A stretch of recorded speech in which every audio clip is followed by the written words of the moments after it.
नमोस्तु आचार्य श्री, बारंबार नमोस्तु।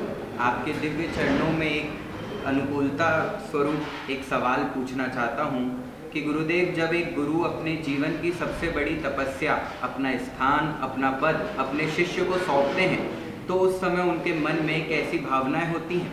क्या यह एक सहज प्रक्रिया होती है या एक बड़ी आध्यात्मिक परीक्षा?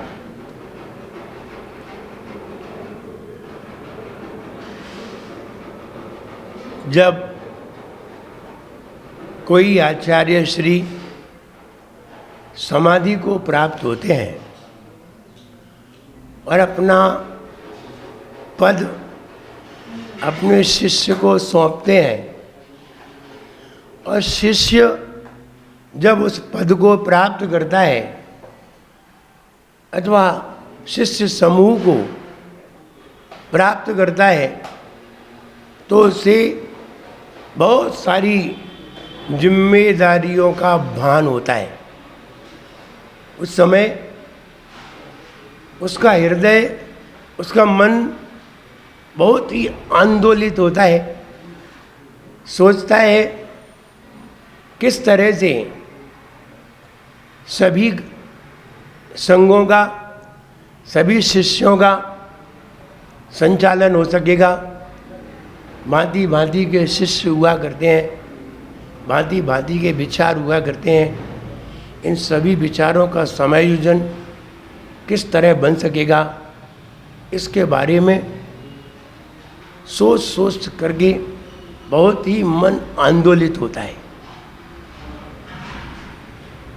आध्यात्मिक बात यह है कि फिर भी सबको संचालन करता हुआ भी अंत में वो यही सोचता है, मेरा काम तो सबको सही राह बताना है। अगर कोई सही राह पर नहीं चलता है तो मुझे भी अपने अध्यात्म को नहीं छोड़ना है, हमें भी अपने स्वभाव को नहीं छोड़ना है। हमारा काम तो एक मार्गदर्शक की तरह है। ऐसा सोच करके वो अपने अध्यात्म को स्वयं में जीवित रखते हैं और संघ का संचालन करते हुए भी होते हैं। जिस समय गुरु के द्वारा अपना पद सौंपा जाता है उस समय शिष्य को बहुत बड़ा भार महसूस होता है,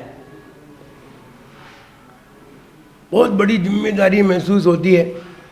शिष्य दुखी भी होता है, वो इसलिए कि अभी तक मैं स्वतंत्र विचरण कर रहा था, अब मेरे ऊपर बहुत बड़ी जवाबदारी है। जैसे जब कोई पिता दिवंगत हो जाता है तो बड़े बेटे पर उनकी बहुत बड़ी जिम्मेदारी हो जाती है। अभी तक बड़ा बेटा स्वतंत्र था, लेकिन अब अपने छोटे भाइयों का भी पूरा ध्यान रखता है। अभी तक ध्यान नहीं रखता था, अब भाइयों का, बहनों का, उनके बच्चों का, सबका ध्यान रखता है। उसे ये बात समझ में आ जाती है, अब जैसा पिता का व्यवहार था वैसा ही पूरा व्यवहार मुझे निभाना है। ऐसा ही जब हमारे गुरुदेव समाधिस्थ हुए तो अपना आचार्य पद आचार्य श्री विशुद्ध सागर महाराज जी के कर कमलों में सौंप करके गए। अब उन्हें सिर्फ अपना ही संग नहीं देखना है, अब उन्हें सारे संघों को देखना है, सारे संघों का विचार करना है और कौन सा संघ किस दिशा में गमन करे, आदि आदि बहुत सारी बातें, सभी संघों की उन्हें स्मरण रखना है। उनके पास कोई भी बात आएगी किसी भी संघ की तो निर्देशन आचार्य विशुद्ध सागर महाराज का ही सबको मान्य होगा। इसलिए उस समय, जिस समय आचार्य पद प्राप्त होता है, उस समय शिष्य अपने गुरु के वियोग में दुखी भी होता है, लेकिन उसे जिम्मेदारी का भी बहुत भान होता है और जिम्मेदारी समझ करके वह अपने अध्यात्म को जीवित रखते हुए पूरे संघ का कुशल संचालन करने में समक्ष हो जाता है।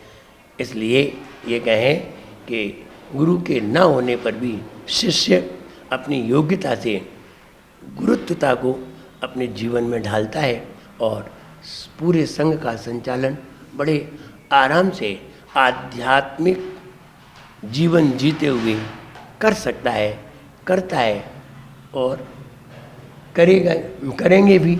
इसलिए ये आध्यात्मिक जीवन भी है और संचालित जीवन भी है। दोनों जीवन को ध्यान रखते हुए वो अपने गुरु की आज्ञा का पालन करते हैं।